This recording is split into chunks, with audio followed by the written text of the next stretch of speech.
Hello students, हम लोग शुरू करेंगे आज नया टॉपिक। पिछला टॉपिक हमारा कंप्लीट हो गया, ठीक है। कंजर्वेशन ऑफ मैकेनिकल एनर्जी और कंजर्वेटिव और नॉन कंजर्वेटिव फोर्सेस, ये हमने कंप्लीट कर लिए हैं और आई होप आपको अच्छे से समझ में भी आ गए होंगे, ठीक है।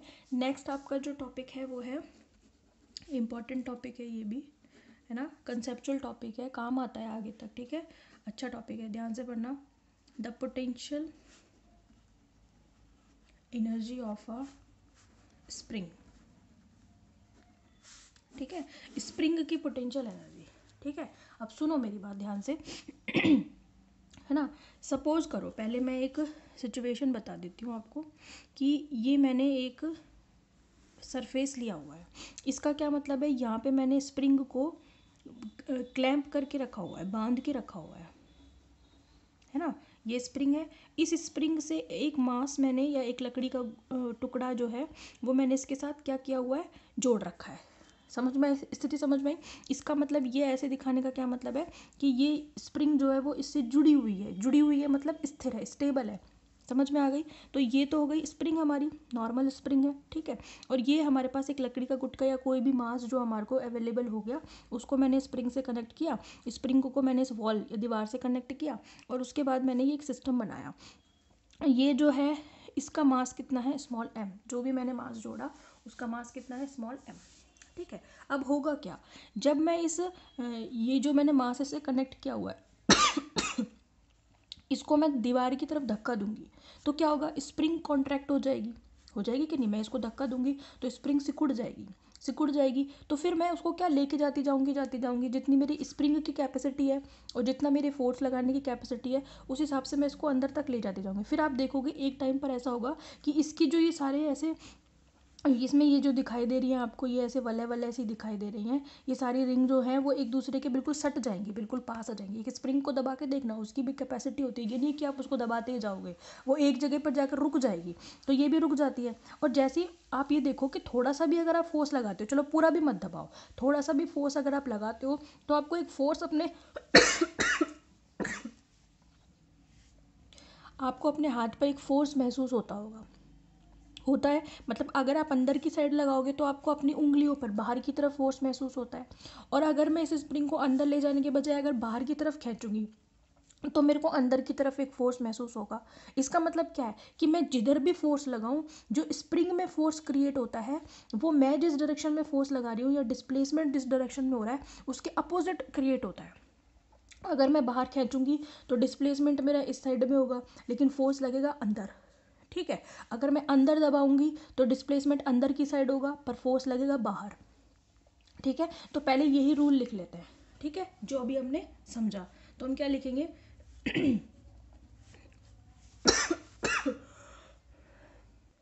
ठीक है। तो जो स्प्रिंग फोर्स लगा रही है उसको हम लिखेंगे एफ एस से, या उसको स्प्रिंग फोर्स नाम से बोलेंगे। तो हम लिखेंगे द स्प्रिंग फोर्स, यहाँ पे लिखेंगे इन अ आइडियल स्प्रिंग। स्प्रिंग भी कैसी होनी चाहिए, आइडियल, मतलब वो सारे रूल्स फॉलो करनी चाहिए, ठीक है, क्योंकि स्प्रिंग भी कई मटेरियल्स की होती है, समझ में आ रही है। लेकिन एक जनरल स्प्रिंग भी ये रूल फॉलो करेगी, ठीक है। The spring force F S is directly proportional to the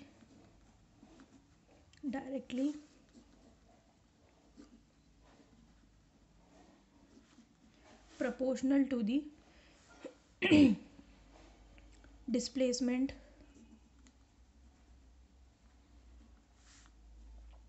x, है ना, proportional to the displacement x in opposite direction. ये वाले वर्ड इंपॉर्टेंट है ना। यानी कि जो एफ एस है that is spring force that is directly proportional to the displacement in opposite direction. समझ में आ गई। यानी कि डिस्प्लेसमेंट जिस भी डायरेक्शन में होगा स्प्रिंग फोर्स उसके अपोजिट डायरेक्शन में क्रिएट होगा। समझ में आ गई। तो हमने ये जो लाइन बोली कि spring force is directly proportional to the displacement x in opposite direction, तो ये अपोजिट डायरेक्शन को ही इंडिकेट कर रहा है ये नेगेटिव साइन। ठीक है। हालांकि ये बात सही है कि जितना डिस्प्लेसमेंट होगा, जो फोर्स क्रिएट हो रहा है स्प्रिंग में वो भी उतना ही होगा लेकिन अपोजिट डायरेक्शन में होगा। जिस डायरेक्शन में आपका डिस्प्लेसमेंट होगा या फिर आप बाहर से फोर्स लगाओगे उसके अपोजिट डायरेक्शन में स्प्रिंग में फोर्स क्रिएट होगा। ठीक है। तो प्रोपोर्शनलिटी का साइन तो ये बता रहा है कि जितना डिस्प्लेसमेंट होगा फोर्स भी उतना ही होगा, ज़्यादा है तो ज़्यादा होगा, कम है तो कम होगा, ठीक है। लेकिन दोनों अपोजिट डायरेक्शन में होंगे। मेरी बात समझ में आई आपको? ठीक है। तो ये तो वो सिचुएशन है जिसमें आपका स्प्रिंग फोर्स 0 है, मतलब सिर्फ मैंने स्प्रिंग कनेक्ट की हुई है, मास कनेक्ट किया हुआ है, मैं बाहर से अभी कोई फोर्स नहीं लगा रही, कोई डिस्प्लेसमेंट नहीं है, ठीक है। तो स्प्रिंग फोर्स 0 है और एक्स भी 0 है, यानी कि एक्स 0 होने का मतलब डिस्प्लेसमेंट 0 है ना। एक्स क्या है यहाँ पे? डिस्प्लेसमेंट। डिस्प्लेसमेंट मतलब स्प्रिंग अभी इक्विलिब्रियम पोजीशन में है, स्टेबल है, अभी मैंने इस सिस्टम को छेड़ा नहीं है। तो ये तो हो गई ए सिचुएशन। बी सिचुएशन में मैं क्या करूँगी कि ये जो स्प्रिंग है यहाँ पे, मतलब ये जो मैंने दीवार है इससे मैंने स्प्रिंग को कनेक्ट किया हुआ है, और अब मैं जो है इसको खींचूँगी। खींचने से ये इसकी जो है, ये जो इसकी स्प्रिंग की ये जो वलय है ये खींचेंगी, खींचने की वजह से ये मास जो है खिंच करके यहाँ आ गया, ठीक है। तो अब आप देख रहे हो कि स्प्रिंग की जो स्पाइरल्स हैं ये खुल गई खींचने की वजह से। तो मैंने जो फोर्स लगाया वो इधर की साइड लगाया, तो ये तो है एक्स। एक्स इस डायरेक्शन में कैसा है? पॉजिटिव, बढ़ रहा है ना। मैंने इसको ऐसे खींचा तो ये देखो, पहले डिस्टेंस अगर 5 मीटर थी तो अब 5.2 या 3 मीटर हो गई, बढ़ गई। तो एक्स कैसी है? पॉजिटिव। फोर्स कहाँ लगेगा? फोर्स अगर आप ऐसे खींचोगे ना तो स्प्रिंग फोर्स लगेगा यहाँ एफ एस, और ये कैसा होगा? नेगेटिव, अपोजिट हो रहा है ना।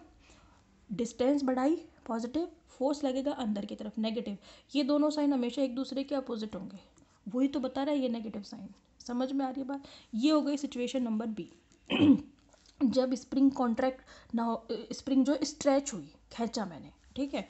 तीसरी पोजीशन क्या है? तीसरी पोजीशन में इस स्प्रिंग को मैंने अंदर की तरफ कॉन्ट्रैक्ट किया। कॉन्ट्रैक्ट करने की वजह से ये एक दूसरे के पास आ गए स्पाइरल्स, ठीक है। ये लो, अब मेरा मास यहाँ आ गया स्मॉल m। तो अब क्या हुआ? डिस्टेंस जो है वो कम हो गई, नेगेटिव हो गई।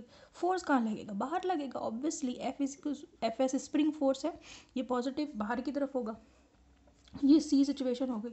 तो यहाँ पर क्या हो रहा है? ये तो इक्विलिब्रियम पोजीशन है, ठीक है।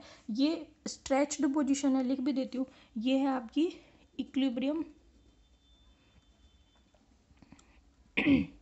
पोजीशन किसकी? Of system. यह स्प्रिंग सिस्टम किस से मिलकर बन रहा है? स्प्रिंग से, मास से, और इन सब पूरा सिस्टम मिलकर के सब मिलकर के एक सिस्टम बना रहा है। समझ में आ गई? फिर ये क्या है? स्ट्रेच्ड पोजीशन, यानी कि यहाँ पे खिंचाव हो रहा है ऑफ स्प्रिंग। और ये क्या है? This is contracted. कॉन्ट्रैक्ट मतलब सिकुड़न, सिकुड़न आ रही है इसमें अंदर की तरफ। Contracted position of spring. तो यहाँ पर स्प्रिंग में कोई चेंज नहीं हो रहा, नॉर्मल सिचुएशन में रखी हुई है। यहाँ पे खींचा है हमने, खींचने की वजह से इसकी डिस्टेंस बढ़ेगी, पॉजिटिव होगी। फोर्स घटेगा, फोर्स घटेगा नहीं मतलब फोर्स अंदर की तरफ जाएगा, नेगेटिव होगा, इसके अपोजिट होगा, इसलिए नेगेटिव दिखा है, घटेगा नहीं फोर्स, ठीक है। यहाँ पर हमने एक्स को अंदर की तरफ नेगेटिव किया, ठीक है, अपोजिट डायरेक्शन में कॉन्ट्रैक्ट किया, फोर्स बाहर की तरफ लगेगा पॉजिटिव। समझ में आ गई बात आपको? तो जो स्प्रिंग में फोर्स क्रिएट हो रहा है that is spring force that is directly proportional to the displacement x in opposite direction, ठीक है। लेकिन जितना फोर्स होगा उतना ही डिस्प्लेसमेंट भी होगा, लेकिन एक दूसरे के कैसे होगा? अपोजिट होगा। फिर प्रोपोर्शनलिटी को हटाओ, प्रोपोर्शनलिटी को हटाएंगे तो हम एक कांस्टेंट लगाएंगे, उस कांस्टेंट को बोलते हैं हम स्प्रिंग कांस्टेंट या फोर्स कांस्टेंट, ठीक है। हम यहाँ लिखेंगे हेयर प्रोपोर्शनल कांस्टेंट के, proportional constant K is called force constant और spring constant, दोनों ही नामों से बताते हैं इसको, ठीक है। ये इंपॉर्टेंट, इस पे न्यूमेरिकल पूछे जाते हैं, ठीक है। F S is equal to minus K X पे, ठीक है। तो दोनों एक दूसरे के प्रोपोर्शनल होंगे पर अपोजिट डायरेक्शन में होंगे। समझ में आ गई? ठीक है। अब ये जो K है ये क्या बताता है? ये प्रॉपर्टी बताता है स्प्रिंग की। अगर K की वैल्यू बहुत ज़्यादा है, K क्या है? फोर्स कांस्टेंट है या स्प्रिंग कांस्टेंट। अगर K की वैल्यू बहुत ज़्यादा है ठीक है। तो स्प्रिंग जो होगी वो कैसी होगी, स्टिफ। स्टिफ मतलब दृढ़, टाइट होगी। स्प्रिंग को आप इजीली ना तो स्ट्रेच कर पाओगे, ना इजीली आप उसको कॉन्ट्रैक्ट कर पाओगे, ठीक है। लेकिन अगर के की वैल्यू कम होगी, स्प्रिंग कांस्टेंट अगर कम होगा, तो स्प्रिंग आपकी हल्की होगी, आप इजीली उसको कॉन्ट्रैक्ट कर सकते हो, इजीली स्ट्रेच। जैसे पेन की स्प्रिंग होती है, उसके लिए के की वैल्यू कम होती है। लेकिन अगर आपने बाइक्स वगैरह में स्प्रिंग लगी हुई देखी हो, स्टैंड के पास जो लगी होती है, वो बहुत हार्ड होती है ना, वो इजीली कॉन्ट्रैक्ट या वैसे नहीं होती है, वहाँ पे उसकी स्टिफनेस ज़्यादा होती है, क्योंकि वहाँ पे के ज़्यादा होती है। तो हम लिख देते हैं द स्प्रिंग कांस्टेंट और force constant, the spring constant के, जिसको हम फोर्स कांस्टेंट भी कहते हैं, represents the stiffness of spring, ठीक है। If K is large, then spring will be hard. K की वैल्यू ज़्यादा होने पर ये हार्ड होगी spring, but if K is smaller, then spring will be soft, यानी कि अच्छी होगी, आप इजीली उसको कॉन्ट्रैक्ट कर सकते हो, इजीली आप उसको स्ट्रेच कर सकते हो। अब मुझे ये निकालना है कि जब मैंने इस स्प्रिंग को या इस पर्टिकुलर सिस्टम को मैंने इसको स्ट्रेच किया या मैंने इसको कॉन्ट्रैक्ट किया, तो वर्क कितना किया गया मेरे द्वारा, मैंने भी तो फोर्स लगाया, और जहाँ जहाँ फोर्स होगा, जहाँ जहाँ डिस्प्लेसमेंट होगा, वर्क भी होगा, ऑब्वियस सी बात है, ठीक है। तो वर्क भी होगा हमारे पास, ठीक है। तो हम कैसे निकालेंगे वर्क, वो देखो, वर्क क्या होता है वर्क इज इक्वल टू होता है फोर्स इनटू डिस्प्लेसमेंट, ठीक है। तो W कैसे निकालेंगे हम, इस Fs की वजह से जो वर्क होगा वो WS स्प्रिंग का वर्क होगा, ठीक है। तो वो कितना होगा, वो होगा फोर्स Fs, ठीक है, इनटू डिस्प्लेसमेंट अगर मैंने इसको जब स्ट्रेच किया तो मैंने मान लिया कि वो थोड़ा सा जो डिस्प्लेस हुई वो कितना है, dx डिस्प्लेस हुई, ठीक है। तो वर्क भी थोड़ा सा निकलेगा, थोड़ा सा डिस्प्लेस करूँगी तो वर्क भी थोड़ा सा निकलेगा। लेकिन अगर मैं पूरा इंटीग्रेट कर दूँ इसको, जीरो से लेकर के कहाँ तक, मैक्सिमम डिस्टेंस तक, ठीक है, तो उस कंडीशन में वर्क, टोटल वर्क, भाई इंटीग्रेशन जहाँ आपको समझाए थे, बताया था, इंटीग्रेशन किस चीज़ को बताता है, इंटीग्रेशन बताता है कंप्लीट किसी भी चीज़ को, होल को। यानी कि हमने देखा था कि वहाँ पे हमने एक सरफेस लिया था, एरिया लिया था, उसको छोटे छोटे टुकड़ों में बांटा था, एक का एरिया निकाल लिया था, इंटीग्रेशन कर दिया तो पूरे का एरिया आ गया था। पूरे का निकालने के लिए हमने लिमिट लगाई थी, 0 से B तक का एरिया निकालना है तो 0 से B तक की लिमिट लगा दी थी। तो इंटीग्रेशन किसको बताता है, सम मतलब जोड़, सबके टोटल को बताता है, ठीक है। तो हम बताएंगे hair xm is the maximum distance of extension, ठीक है। अब मैक्सिमम डिस्टेंस ऑफ एक्सटेंशन और कॉन्ट्रैक्शन, कितना मैक्सिमम आप उसको कॉन्ट्रैक्ट कर सकते हो और कितना मैक्सिमम आप उसको एक्सटेंड कर सकते हो, समझ में आ गई।